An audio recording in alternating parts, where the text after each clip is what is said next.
Okay, so welcome to the next lecture, that is 32 number lecture, and this is a continuation of what we have been discussing about potential appraisal, right. Remember, we talked about potential appraisal and we said that in order to identify the potential, we need to use some kind of assessment to see whether the person has the potential or not. It is not only the question of potential, but it is also a question of whether the person has the right kind of potential or not, right. So, we will talk about some of the potential appraisal methods and also how it is linked with other HR systems. Now, when we are going to talk about potential appraisal methods, okay, we need to see that what needs to be done in order to see that this potential is evaluated properly. Now, we will continue our discussion with the same slide that we have shown earlier, that performance versus potential matrix. Now, if you look at this,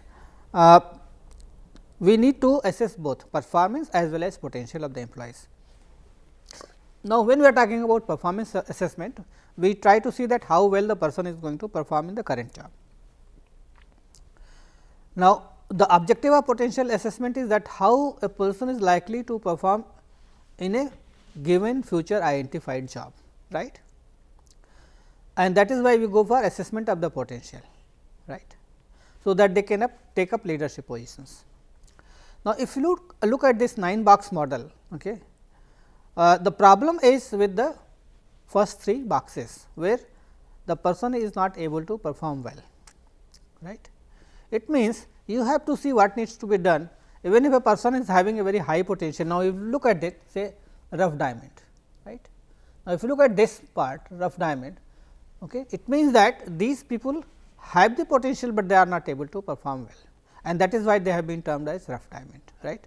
Rough diamond means diamond it means that it is something that is not visible, right. It means that if the person is not able to realize his potential, he does not know what kind of potential he has. So, that needs to be polished through grooming, through coaching, through mentoring, and that is why and that actually helps him to realize his potential, right. Now, coming to the second box, box 2, where you have low performance and moderate potential, right. It means, the person has some potential, but is not able to perform well. It means that he is an inconsistent player. Inconsistent players, but sometimes his performance is good, sometimes his performance is not very good. Okay. But on average, his performance is being termed as low. Okay. Sometimes he is showing potential, sometimes he is not showing the potential, right. So, so the top management does not get any signal whether he is really having the potential, because his potential is not visible. Similarly, if his performance is low, he is not able to identify whether the person has been able to perform well or not. Okay.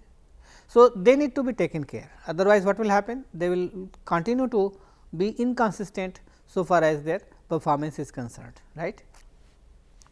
Now, coming to the last box, that is the talent risk. It means, these kind of individuals, what to do with them, right, because neither they have the potential, not they are able to perform well. So, now if you look at this third box, that is talent risk, what to do with them, because you cannot groom them, and since they are not able to perform. So, you need to take certain administrative decisions, like going for separations, okay, asking them to resign, because they actually would become burden. They are neither they are talented, nor they are able to perform well. So, this becomes a problem for the management, and what to do with such employees in the organization, right, because they are not showing any indication of good performance. Similarly, they do not have the potential which could be groomed and developed. Okay. So, management has to seriously think, because they become a risk for the organization. Okay. They become a liability for the organization, and that is why it is termed as talent risk. Moving to the next next 3 boxes, that is where you have moderate potential as well as moderate performance. Okay. Now, they are more or less what you call stable professionals. Okay. If you have moderate professionals, but high performance, right. So, they could be future stars, future leaders. Okay. They could be developed in such a way, so that they could take up leadership positions, because their performance is also consistent, good, and at the same time their potential is very good, in the sense that they have all the relevant potential which could be developed by the individual and the organization with effort, and ensure that they could take up leadership positions. Now, most of the managers fall in this category, that is key players. What I am trying to tell you here, that they perform well, but they also show some potential, a moderate level of potential. So, you cannot question them, because they would be doing their job very well up to the mark, they would be meeting performance standards, but they also show that yes, they have the potential to grow and develop, right. But the problem with this, that what to do with these individuals? Are you going to exploit their potentials for the current performance or for future performance? Okay. Because they have been performing moderately as well as their potential is moderate. So, what to do with them? So, you need to retain such peoples, because they would continue to perform well and show their potential, right. Similarly, if you have such people who are performing well or at the moderate level, but they do not show their potential, it means moderate performance, but having low potential. So, they have been termed as solid professionals. Solid professional means what the organization is going to do with these kind of professionals? They need to continue in their jobs, let them do what they are doing, they will continue to do their job. Okay, but the problem is that they could not be promoted, they could not be groomed and developed, because they do not have the potential. So, at the most they would be allowed to carry out or continue in their current job, right. Now, moving to the last 3 boxes, which talks about high potential, high performance, but if you look at this, that say box number 6, that is consistent star. Okay. Now, high performer and high potential, this is the risk category, because those who are performing very well and those who are having the potential also very high potential. So, what are the risks for the organization? Because since they have been consistently performing well, they have all the potential to be groomed and developed, but at the same time you have a risk of losing them. Okay. So, here you need to plan about their career growth, you need to see that you have a high performance career growth for them. You also need to see that they are able, they are being retained and managed well. Otherwise, there is always a possibility of such people being leaved by other organizations and they would leave. Okay. So, they could be, though they are consistently performing well, but they could also be put into the risk category, like low performer and low potential, you do not want them. Okay. You want to ensure that they leave the organization. Similarly, high performer and high potential also could be put into the same category. They are at risk because they could be leaved and attracted by other employers, and you are not going to leave them, you want to leave, do not want to leave them, that they are, but they are going to leave the organization. So, they again are going to be high risk category. Coming to the next one, where they are performing very well, but they have the moderate potential. So, they are the current stars. So, especially if you look if you look at this situation, those who are in future stars and current stars, they could be identified as future leaders, right. They could be groomed and developed to take up higher leadership positions, right. Similarly, if you look at the last one, like if you look at low performer and high potential, we said that okay, they need to be polished. Similarly, if you know that yes, they are high performer, but low potential, again what you are going to do with them? It means that in their current job they are performing very well, right. So, they would go through this normal career progression, right. You will retain them, they would be continuing their career because they have been performing very well, you cannot ask them to leave, but since they do not have the potential, you cannot do much with them. So, let them continue in their current job, right. Now, if you look at this performance versus potential metrics, the basic objective is to identify who could perform well, okay, who could be groomed. So, in this category we have identified future stars and current stars, because they are the people who could be groomed and developed in the future leaders. So, far as rough diamond is concerned, you need to groom them and develop, so that they could be need to be polished, so that they come out and not only as high potential employees, but also high performing employees, right. The risk is with the talent, low performing and low potential as well as high performing and high potential. One you want to leave them, the other they would leave you. So, they need to take, you need to take care of these two categories, and that is very, very important, right. So, after discussing this performance versus potential metrics, let us see what are some of the techniques that could be used. Like, you remember we talked about psychometric testing, right. Psychometric testings are basically used to identify certain traits and characteristics related to the individual, including your personality, right. So, the basic idea of using psychometric tests is to identify what are your aptitudes, abilities and personalities, right. There are a lot of tests which are available, standard tests which are available, which could be identified whether you have the specific attitude, what is your ability, what kind of ability you have, which may not be visible through your knowledge and skill, your qualifications and your personality, right. For example, the kind of personality that is required to be there in a lower level job would differ from a higher level job, right. So, when you take up leadership positions, so what kind of appropriate personality characteristics would be required for that leadership position and whether these personality characteristics are there with you. So, that need to be exploited, that is why the role of these psychometric tests are very important when it comes to identifying the potential of the employees, right. Similarly, you can also go for interviewing them. Instead of using psychometric tests, you can identify their potential by interviewing the employees, looking into their past experiences, what kind of knowledge and experience they have, right. Situational interviews, how will they perform in a given job related to their future positions, right. Or you can ask for go for behavioral interviews, behavioral event interview in fact, where you ask for certain behavioral descriptions related to a future or given job.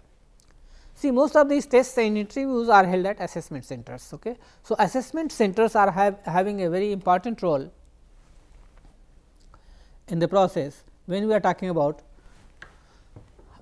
the method of appraising potential. So, what we are going to talk about is methods of potential appraisal.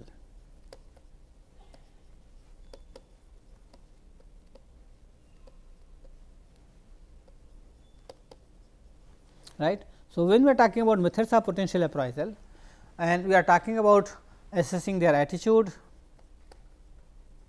abilities, personality. Okay. So, this is done through assessment center.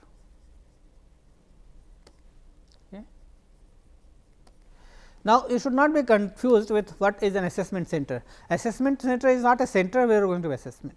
Basically, it is a tool and a set of tools and techniques that could be used to assess your future potential, to identify whether you have the right kind of attitude, abilities and personalities or not. Okay. So, in assessment center we are using lot of tools and techniques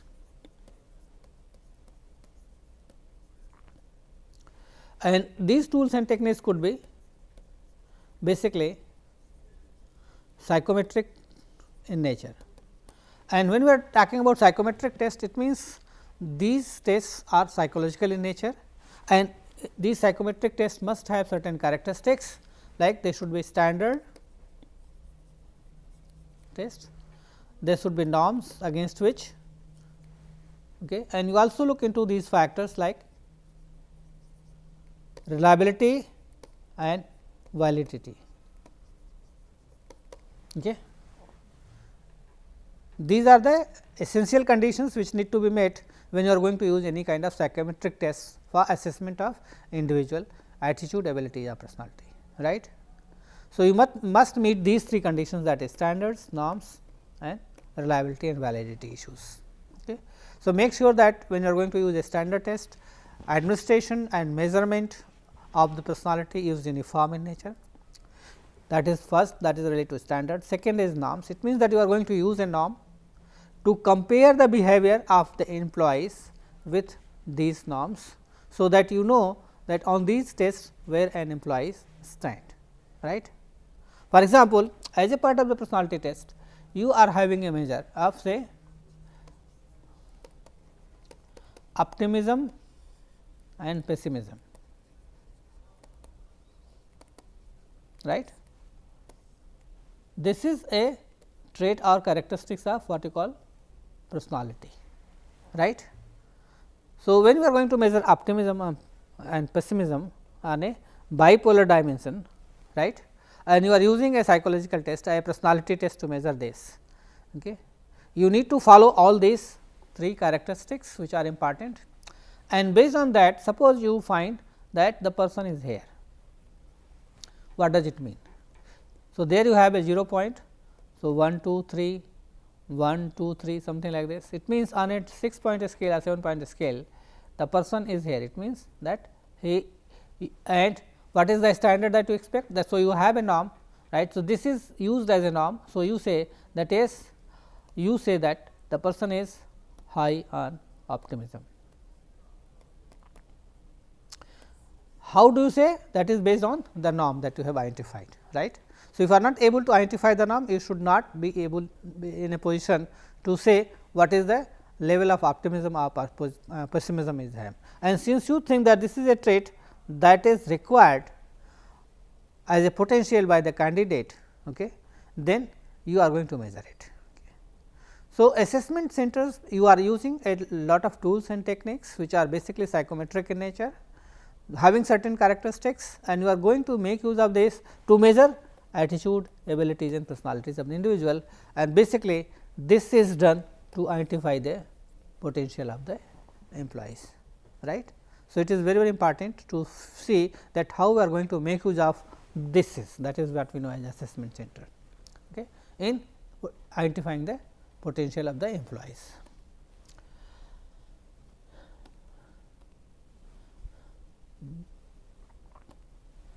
Right. So, moving to the next part, let us see that how we are going to do it. So, one such technique that could be used in the assessment center is leadership-less group discussion, right. Now, let me discuss about what is a leaderless group discussion. Leaderless group discussion is that where you are having certain participants, okay, the participants may vary from 5 to 6, right, and then you are given a situation or you are given a problem to be solved, right, and then as a group you are supposed to come out with a solution, and then time is specified that may be 30 minutes, 35 minutes within which you are going to identify the problem, right. Now, the problem could be related to real life situations, right, but the most important thing with the leaderless group discussion is that you do not have a chairperson or a leader that is identified well in advance, right. So, in a leaderless group discussion what happens that either you are given a problem and then you are asked to come out with a solution, or the group is supposed to identify a problem himself. So, that is there is another variation also in a leaderless group discussion. So, the group is going to identify a problem relevant to the job, okay, and then they are going to identify a leader.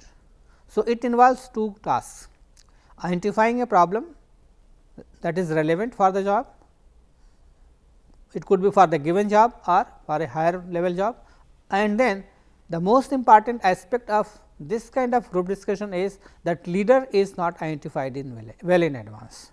Okay. So, the idea here is that let the group discuss and identify who is going to lead them. Okay. So, they need to identify the leader. Okay.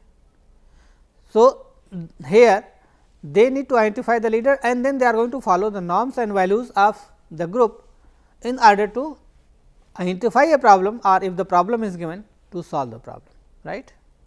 So, the task in a leaderless group discussion is that whether you are able to identify as a group a problem that is relevant for the job, okay, and whether you are able to reach to a consensus so far as identifying a leader is concerned.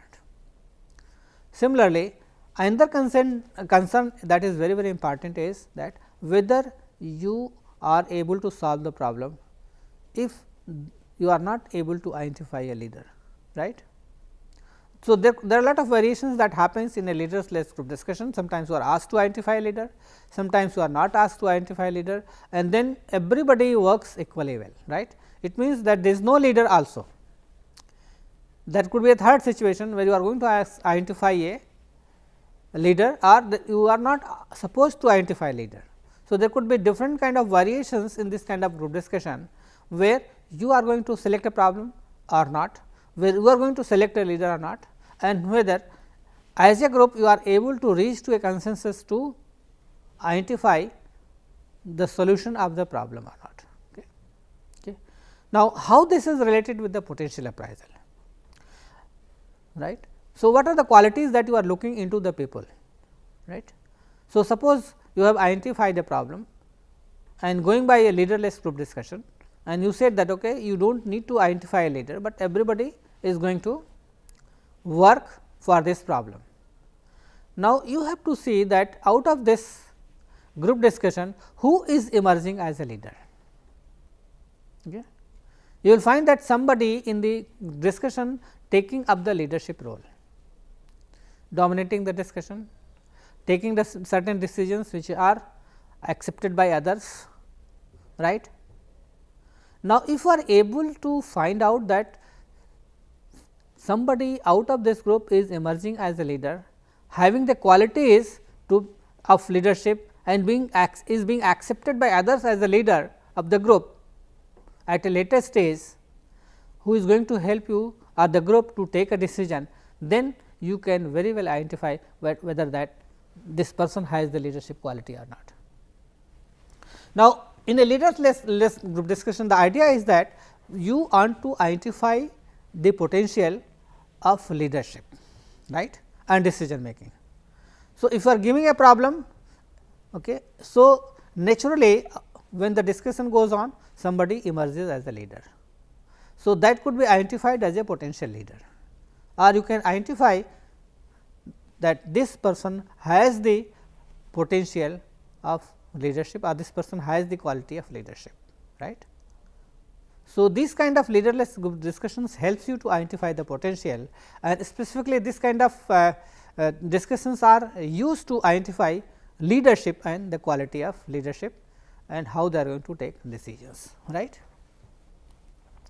Now, moving further, another technique that is used is known as in basket exercise, right. So, this is also a technique, this is an experiential technique actually, that is used to identify the potential of the employee, that who could be groomed and developed as future managers in the organization, right. So, in basket is a different kind of exercise, it is also a kind of simulated exercise, where you are going to trying to judge the potential of an employee related to doing a job. So, suppose there is an individual who needs to be promoted to a manager. Now, you want to assess that this person has been able to perform very well his current job, but whether he will be able to manage his future job effectively or not. So, you bring him to an assessment center and you are going to use this tool, that is in baskets technique, to see whether he can work effectively as future manager or not. So, you are going to create a situation where he is going to act like a future manager. Okay. So, it is a kind of simulated exercise that you are going to plan, right. Now, coming to the exercise, basically when we are talking about in basket exercise, it is nothing else but there is a basket in front of you on the table, where you are going to work as a manager, okay.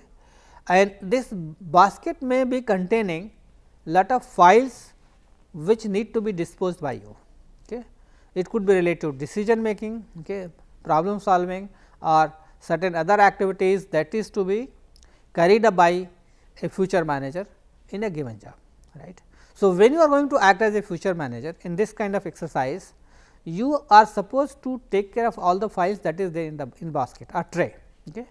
So, there is a tray, and then you are going to dispose of all the files that is given in the tray, okay. And then it is seen that how well you have been able to perform of a manager, which you are likely to succeed in the future. Okay. So, you may be asked to take certain decisions, there could be certain problems related to certain things in the organization, which you are supposed to solve, right. So, all this ability is reflected by you in taking decisions and problem solvings, right. And if you are able to do well, it means that through this assessment it can be identified that yes, you could be a future manager, right. So, it may include lot of memos, telephone messages, notes, requests, all kind of things, right. And then there could be interruptions, from visitors, telephone calls. So, because the job of the manager requires so. So, you are going to take care of everything within the given time frames, and it is seen that how well you are able to dispose of everything, right. And then it is seen that what is the level of your performance in the given job, right. So, there are certain qualities that could be measured like analytical skills, how a plan organize activities, how well you manage your time, because that will be the requirement of the future manager's job, right. So, based on the job analysis, you are going to have a description of a future manager's job. You put all the job description in the tray, including memos, phones, messages, and then you are going to manage effectively within the given time frame, and then your performance is evaluated in the assessment center to see how well you have been able to perform as a future manager using this exercise. Okay. So, the effectiveness of the quality of decision making, your time management and other kind of activities that you perform could be an indicator that yes, you have the potential to perform as a future manager, and that is how it becomes an indicator of your performance in future. There could be other simulated exercises that could be taken up, like role plays, games, okay, and sometimes it is computer generated, right, or computer mediated, where you are going to perform a job. So, in all kind of simulated exercises that we discussed, like in a role play exercise, you are going to perform the role of a manager, and then it says that how you are going to perform there, right. Sometimes you are going to have games that is known as management games, and then it is seen that how well you play those games, because these kind of situations are going to arise on a regular basis in a future job, and see that how you are going to take it up. So, simulated games using computers, role plays, right, and other kind of structured exercises can be planned to see that identify and examine the level of potential that you have, but you must see that it should be relevant to the job, right. So, the basic idea of these simulated exercises that I have been talking about is to see that whether you are able to handle these jobs very well for a future managers or not, and whether you have the potential to take up these jobs or not. So, when you are going for succession plan or other kind of activities, these kind of exercises help in assessment centers to see and identify your potential very well. That is what I have been talking about, like role plays and presentations could also be used to see that how well you play, and then it is seen that how you behave in those roles, right. So, suppose a job requires certain qualities like conflict management, communication, flexibility, problem solving. So, whether during the role plays these kind of qualities are exercised by you or not. If these qualities are indicated and shown by you, it means that you have the potential, and if it is not shown, then it means that you do not have the potential. So, assessment centers also use these kind of tools and techniques to identify these kind of situations where you play a role and then it is identified.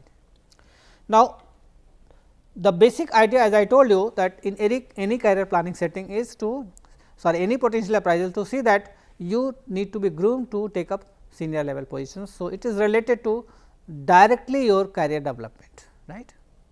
So, we need to link potential appraisal and career development, right. For example, if you look at performance versus potential matrix, and we identified current stars and future stars, right. So, for them you can go for career planning and development, because you need to retain and deal with these critical resources, because if a person is a star, right, it means that he is high performing, high potential employees, right. So, you identified their potential, right, and he has been performing well, that it means that you need to deal with them, you need to retain them with the organization, because he becomes a critical resource, right.